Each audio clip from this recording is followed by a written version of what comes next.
I'd like to start this discussion with a question that hopefully will allow our kababayans who are watching, listening, to understand the situation. Of course, I pose it also to the parties.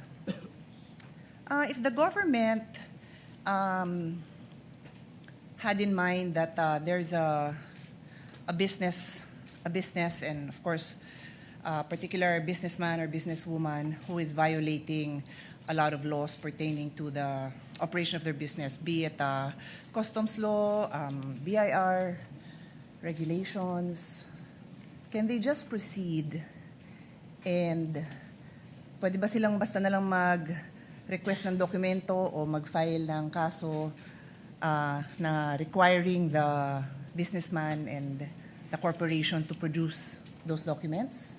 Pwede ba? So yun ang pag-isipan natin, no? Kasi yun ang tanong eh. Similarly, ginagawan ko lang ng ibang analogy para maintindihan ng mga kababayan natin. So this is the essence, dear colleagues, parties, of the principle of due process. This is ingrained in our Constitution. Totoo po na may karapatan ang gobyerno at obligasyon ng gobyernong patakbuhin ng maayos ang gobyerno, but it is always with due respect to the rights of every individual Filipino. That is the right to life, liberty, and property. So bago mo sagasaan yung right to life, liberty, and property, siguraduhin mo lang na may basehan ka. Yun lang naman ang sabi. So of course, ako, gusto ko talaga na maayos ang patakbo ng gobyerno para if somebody's life is also in danger, then government has to step up and prevent somebody's liberty. Kasi nga, sinasagasaan niya yung life and liberty ng ibang tao. So it's a balance, no? I think we can all agree it's a balance. So I want to go straight into a landmark case and I will ask both parties for their legal opinions on it kasi it is a legal proceeding. Pero gawin niyo lang simple para hindi masyado complicated para sa mga nakikinig sa atin. So in the landmark case of Stonehill versus Diokno, 1967 pa po to, karamihan ng mga lawyers hindi pa pinapanganak. The importance of due process was highlighted and the Supreme Court discussed 2 points. General warrants are void. Sabi ng Supreme Court, a warrant must be issued on probable cause for one specific offense and must particularly describe the thing being seized. So kailangan particular ang description dun sa warrant. Warrants that leave it to the discretion of the officers serving them to decide what to seize or general warrants are outlawed by the Constitution because they place the sanctity of the home and privacy at the mercy of prosecutors. So sinabi dito na kailangan specific. Take note warrant ito ha. Supina naman ang pinag-uusapan natin. Alam ko po yun. Pero I'm pointing it out kasi ang magiging tanong ko later on is kung relevant ito sa kaso. Okay? The other principle that was established in Stonehill versus Diokno was the exclusionary rule. Evidence obtained through an unconstitutional search is inadmissible for any purpose in any proceeding. Ito po yung tinatawag na the fruit of the poison tree.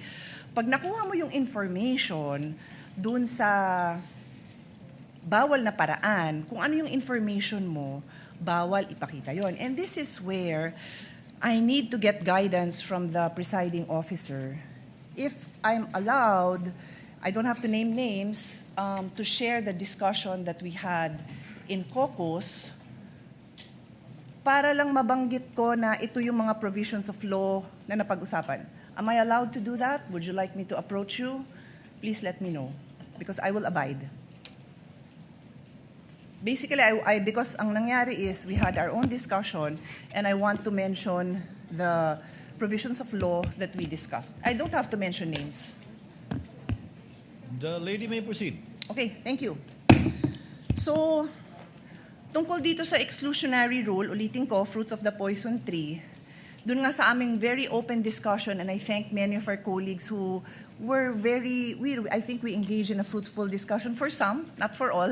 I think yung iba talagang gustong makipag-debate at di-debate kasi gusto ko rin matuto, no? I think all of you will attest na I also wanted to learn from all of you kung anong perceptions nyo sa batas, kung ano din yung sinasabi ng mga abogado nyo.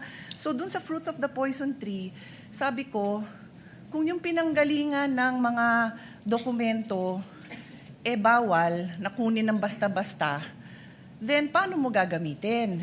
And meron kasing observation na lumabas na kasi yung documents na yon sa House. So nakita na ng publiko sa House. So sabi ko, pero if I will look at, and this is where I will pose the question to all of you, no? Medyo layered so pasensya na sa medyo complicated. Yung isang concern ng defense na nabasa ko is that hindi nag-allege ng ultimate facts. Hindi klaro kung ano yung naging kasalanan at hindi na-identify ng maayos itong facts na to that lead to a conclusion of law. So, wala daw yun. Later on, I will ask both parties again to also clarify that. But the point is, kung walang basihan yung paglabas ng ebidensya na yon, it is the fruit of the poison tree, then you cannot use it. So, yun yung importante dito kasi I'm sure nakita nyo no sa korte, kahit sabihin nyo pong sa mga legal drama na na-throw out. The case is thrown out because na-violate ang due process. So that's the discussion I want to have. I want to hear both, ha? Wala akong kinikilingan dito. I'm just explaining na yun yung argument ng defense na walang due process, kulang, at why prosecution would you say na nasusunod yung due process. And before I give the floor to the parties, yung sinabi kong kaso na Stonehill versus Diokno, very interestingly, involves the esteemed father of our colleague, Congressman Prosecutor Chel Diokno. In the case of Stonehill versus Diokno, the father of Congressman Diokno was the Secretary of Justice. And in this case, the government, through the Secretary and other prosecutors, suspected that Harry Stonehill and his associates and several corporations that they controlled were violating central bank laws, tariff and customs laws, Internal Revenue Code, and the Revised Penal Code. So nag-request sila ng issuance of search warrant. At ang gusto nilang tingnan is books of accounts, financial records, vouchers, receipts, ledgers, etc., and other documents showing all the business transactions. Stonehill and the other petitioners filed a petition for general warrants because they did not particularly describe the things to be seized. So, general pa pala yun. Books of accounts, financial records, receipts. General pa pala yun. And the Supreme Court ruled that indeed, general warrants are void. Warrants must be based on probable cause. Nasabi ko na yun, ano? And then the case also adopted the exclusionary rule, holding that evidence seized under an unconstitutional warrant is inadmissible. So, I now pose my questions. Applicable po ba ang kaso na ito, Stonehill versus Diokno, as far as the prosecution is concerned, and then also for the defense, applicable? Take note, I've read most of the pleadings, well, all of the pleadings, mahahaba sila. I kind of know your answer, but sa dami, I like to hear it again, and I think, of course, karamihan ng kababayan natin did not read it. So explain natin sa kanila, because this is a landmark case. Kung ikaw ay law student na magbabar, ito yung mga kasong titingnan mo. So malay mo, matanong yan sa bar. So nakatulong man lang tayo dun sa mga bar students na maliwanagan sila. Baka mamaya trick question to. Is it applicable or not? That is my question. I will sit down, and then I will come back for my next. Thank you. Thank you, Your Honor. If I may be recognized. The member of the panel of prosecutors may proceed to give his answer. Thereafter, the counsel for respondent may do so as well. Iba po ang konteksto ng search warrant na naging main issue sa Stonehill versus Diokno. Sa konteksto po natin na subpoena ang pinag-uusapan.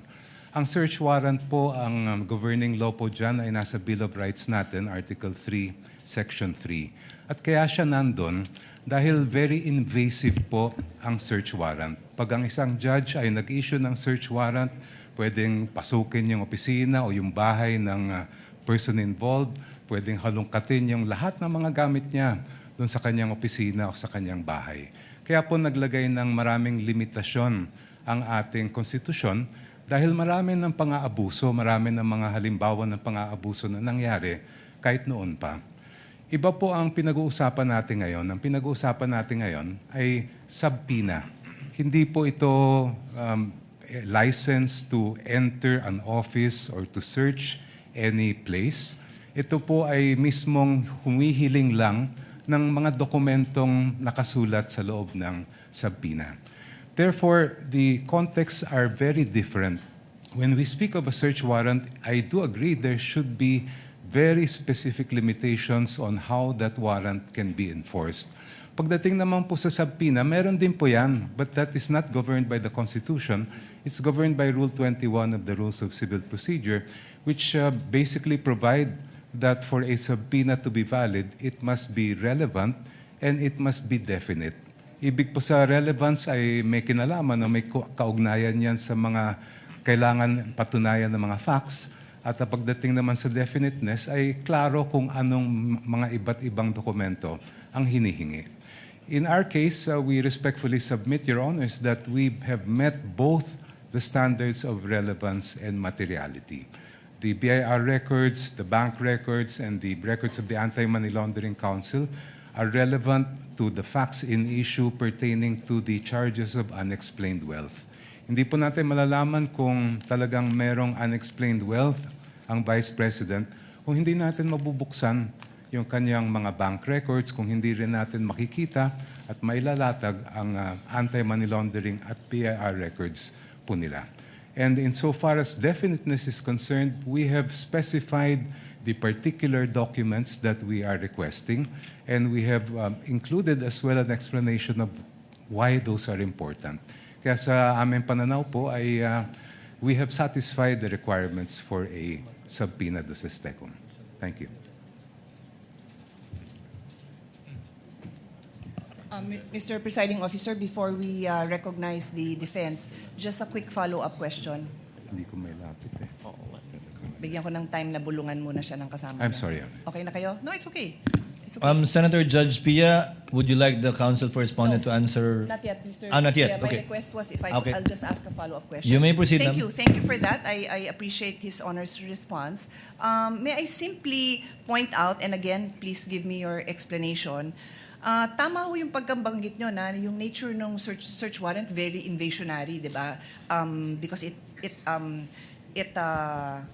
requires that pasukin yung bahay, halughugin yung gamit.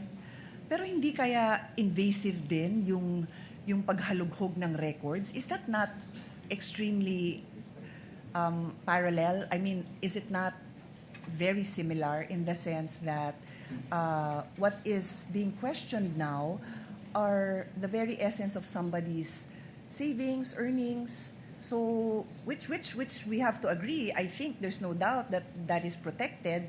But in fact, His Honor is saying that it would fall under the police power.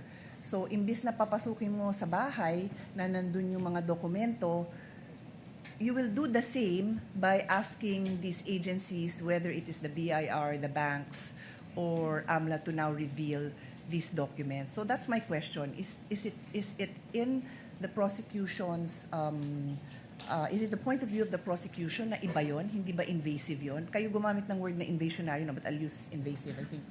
Yeah. Anyway, please answer, and then we'll give the floor to the defense, Mr. Presiding Officer.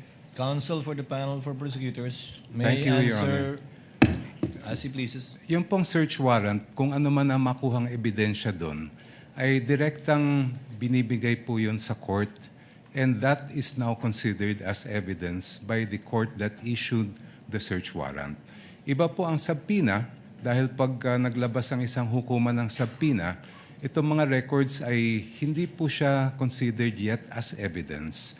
Yan po ay ipoproduce lang, dadalhin lang po sa korte, and now it is up to the parties, and I refer to both parties, to decide which of those documents may be relevant in terms of the evidence that they are need to present.